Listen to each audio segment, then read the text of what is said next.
تعرف منين البلد اللي انت عايز تروحها دي محتاجة فيزا ولا لا؟ بكل سهولة وانت في مكانك هتعرف. تعالى اوريك ازاي.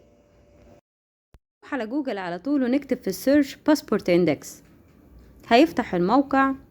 وزي ما انتوا شايفين فيه كل الباسبورات بتاعت العالم. باجي انا فوق كده عند المربع الصغير اللي فيه كلمة فايند، بختار اول حرف من حرف البلد بتاعتي او الباسبور اللي معايا. تمام، انا الاي بختار ايجيبت، اخترت ايجيبت. فتح لي كل الانفورميشن على الباسبور المصري. دي الداشبورد بتقول لك مثلا على سبيل المثال احنا عندنا 17 دولة نقدر ندخلهم فري من غير فيزا.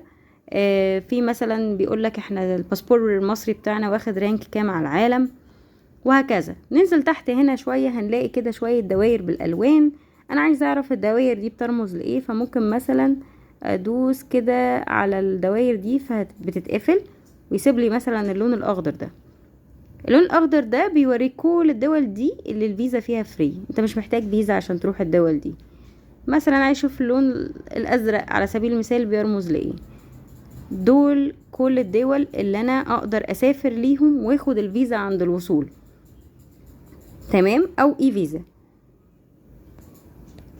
طيب مثلا الاحمر ده بيرمز للدول اللي لازم تحصل فيها على فيزا مسبقة، ما ينفعش تسافر غير لما تكون واخد الفيزا اولا. ودول ما شاء الله زي ما انتم شايفين كتير جدا. بس كده. فبكل سهولة تقدر تعرف يعني الدولة اللي انت عايز تسافر لها دي احتياجاتها ايه بالظبط، وبعد كده تقدر تعمل السيرش.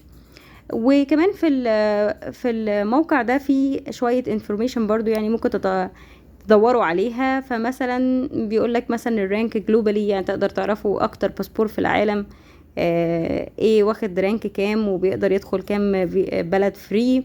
مثلا لو عايز اعرف، شايفين كلمة ترافل فيزا تشيكر دي اسهل لو انتوا مثلا هتتلخبطوا في كل دي. يعني هنا مثلا انا بسلكت الباسبور بتاعي، مثلا انا الباسبور بتاعي ايجيبشن، اخترت ايجيبت. وهروح مثلا على سبيل المثال الامارات. اوكي، بصوا طلع لي على طول ان الفيزا ريكوايرد باللون الاحمر، وتحت هنا كاتب لك يعني ايه فيزا ريكوايرد، يعني ايه فيزا فري، يعني ايه اي فيزا بالازرق او بالاحمر، يعني ايه فيزا اون ارايفل. كل الانفورميشن هنا مكتوبة. وبس كده يا جماعة. لو عجبكم الفيديو ده وكان فعلا مفيد ليكم، اتمنى ان انتوا تكتبوا لي ده في الكومنتات. وما تنسوش اللايك والشير والسبسكرايب. باي باي.